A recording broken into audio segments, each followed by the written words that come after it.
One of the biggest blessings we have through which a believer attains Allah's rahmah, Allah's mercy, His forgiveness and closeness to the beloved sallallahu alaihi wasallam is salawat. It is a cure and protection for a believer. Another name of salawat is durood and salam, or salawat and salam. It was and still is the habit of the Ahlullah to recite salawat daily. Allah subhanahu wa ta'ala in Surah Al-Ahzab says, Inna Allah wa malaikatahu yusalluna ala nabi. Indeed, Allah and His malaika, His angels, send salawat upon the Prophet sallallahu alaihi wasallam. Ya ayyuhalladhina amanu. O believers, Allah is addressing the believers, those who have attained the station of Iman. Iman is iqrarun bil lisan wa tasdiqun bil qalb. Accepting La ilaha illallah Muhammadur Rasulullah sallallahu alaihi wasallam upon the tongue and affirming it within the heart.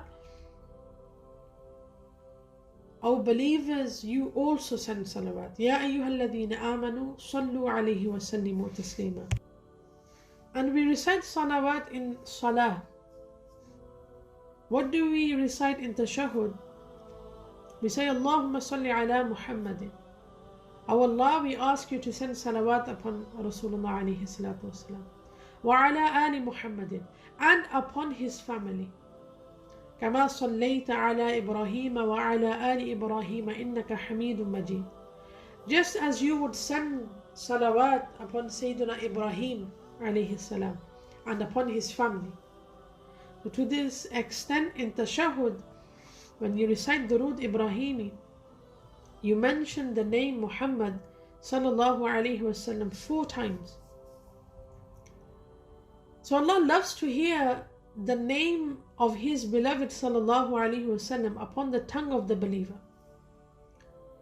That which Allah does, His angels do, commands the believers to do, that which is in every prayer, it is a means of acceptance in the court of Allah subhanahu wa ta'ala.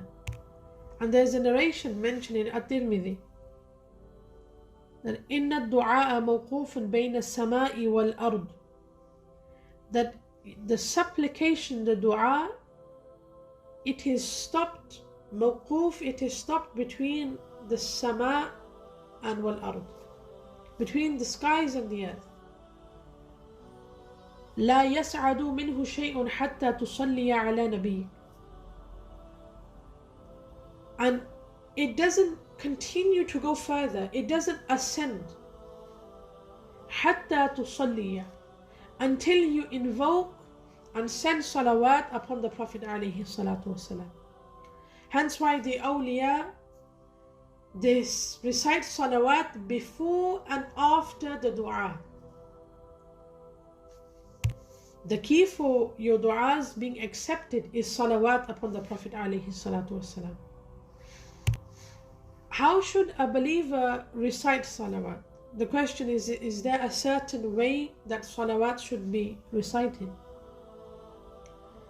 Many mashayikh say that when you make salawat, first remove all distractions. This means that don't sit there watching TV programs and sending salawat upon the Prophet alayhi salatu wasalam. This is not the adab of salawat. And they even say don't walk around and recite salawat. Like some people, they may recite salawat whilst doing shopping. When they are in town, they may recite salawat. So the awliya, the mashayikh, they say this is something that should be avoided. Now, why do the awliya advise not to do this? One reason the awliya have advised not to recite salawat whilst walking in the town and being distracted is because of all the impurities around, the sins which take place around. It's like going to the hub of sins. and reciting salawat upon the Prophet ﷺ. Salawat is sacred. Salawat is pure. Allah is pure. He loves pure things and He accepts that which is pure. And when you recite salawat, be in a pure state, meaning your surroundings. So some of the etiquettes pertaining to salawat are, first and foremost, remove all distractions. Try to be in the state of wudu. The sisters who cannot pray are recommended to still make an effort, washing their hands, rinsing them out, washing the face, etc. Be in a clean environment. And every individual has two environments. We have the internal and the external. Apply itr. Apply a perfume. And when a believer mentally acknowledges that the action that they are about to begin is so accepted in the court of Allah subhanahu wa ta'ala, that this will be a means of closeness to the Prophet علیه الصلاة والسلام, and this will be a means of the sins being washed away. So salawat is the key of openings for a believer. One can make a daily target of reciting salawat 10, 100 or 500, however much they are able to do. But remember, the key which leads to the blessings is your adab. It is your etiquette.